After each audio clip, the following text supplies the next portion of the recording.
Mandalorians are pacifists now? What? What's going on? We watched the Mandalore Plot for our Clone Wars Chronological Rewatch, so now it's time to break it all down. Obi-Wan visits Duchess Satine on Mandalore after hearing rumors that the neutral world would be siding with the Separatists. Together, they uncover a plot by the militant group Death Watch, led by Pre Vizsla, who's unhappy with Satine's decision to abandon the violent history of her people. The theme of this episode is, if you ignore the past, you jeopardize the future. And this one kinda hit home for me. I saw a lot of real-world parallels. Mm-hmm.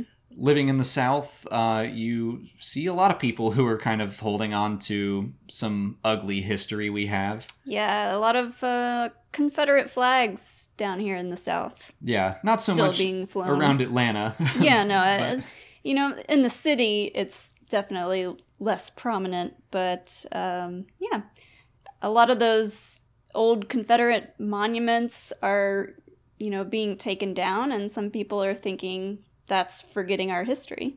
Yeah, which I think we would both argue that it's a history worth forgetting. Well, that reminded me a lot of Mandalore, especially Death Watch, and they're upset that Satine is pushing them to be pacifist, and they're like, you forgot our history, and they're just mad they don't get to go around conquering and killing anymore. Mm-hmm. Satine is doing this very positive thing, and they're upset about it, and they're using the history argument. Yeah. It seems very much like two polar opposites.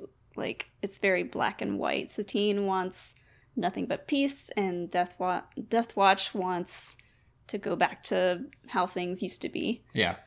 But I think that the theme itself is mostly seen in Satine, because I think she is guilty of ignoring her people's past. Mm-hmm. I mean, she is right to move them into a pacifist way, but they exiled all of the warriors, the people that lost in the Mandalorian Civil War. They put them on Concordia. Mm-hmm.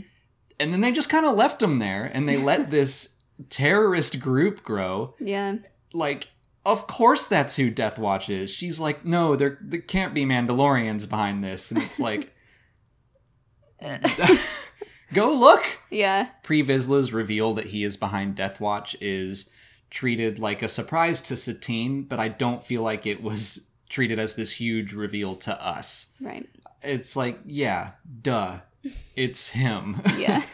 So I think that Satine ignored their past specifically. She ignored the past of the warriors and what they might want for the future, and so she has then jeopardized the future she wants for her people. Yep.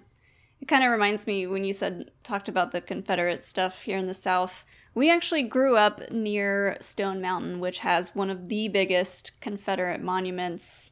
I mean, the whole mountain basically is a monument. Yeah, in the South. And every year, I'm pretty sure they do like a big fireworks laser show celebrating that history. And I don't think they do it so much anymore, yeah, but they definitely, like, I remember going to it growing up, and there was like Confederate propaganda in the laser light show. Yeah, and families would go, and it was just like normal. But when you celebrate something like that with such a big event, you're gonna have people thinking that stuff was normal, and well, that's what you okay. You just said it, that it was normal to people, and that normalizes that behavior. It's like they were. I remember this thing from the laser show where like all of the Confederate generals like ride into the pose that they're in on Stone Mountain, and like the rebel yell would rise up through the crowd of people. Yeah. And I was like young and going, this is weird. Yeah. It's weird. It's not something that I feel like should be celebrated. And it's not really anymore. I think they got rid of the laser show. I think they fell under a lot of flack. I mean, they still, Stone Mountain is like, people are campaigning to put Outcast on it, which I fully support. Yeah.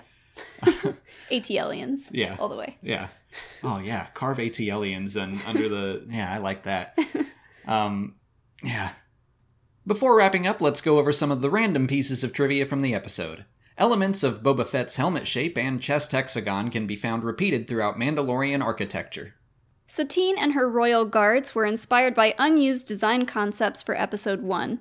Satine is based on an Amidala illustration, and the guards were taken from potential Sith designs. The Cubist-style painting in Pre-Vizsla's meeting room is an homage to Guernica by Pablo Picasso. You can also find those facts on StarWars.com's episode guides, and they're currently doing a rewatch on their website as well if you want to check that out. I'll put a link in the description to all the episodes listed out chronologically, but that's it for today. Next week we'll watch Season 2, Episode 13, Voyage of Temptation, if you want to watch along. If you haven't already, please like this video, subscribe to the channel, follow us on Twitter, Instagram, and Facebook, and consider checking out our Patreon page. As always, thanks for watching, and may the Force be with you.